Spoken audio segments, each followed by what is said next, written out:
Hello, and in this lecture, we're going to talk about setting expectations, how to build it mentally first. So before we get to the real nuts and bolts of setting up your business, we need to take a minute and focus on the mental side of things. The mental stuff is just as, if not more important than the actual physical steps that you will take to create your business. The goal here isn't to get all life coachy on you, but for really to put in place some real concrete ideas that will translate into tangible outcomes for your business.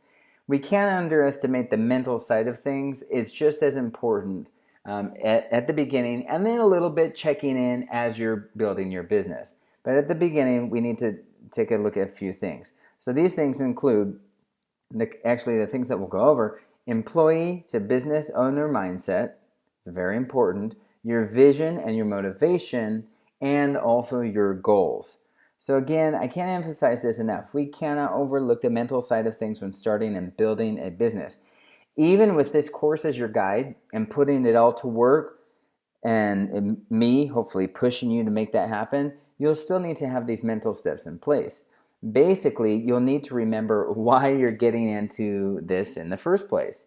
So we're going to go over these 3 topics in the next few lectures, and I'll see you in the next one.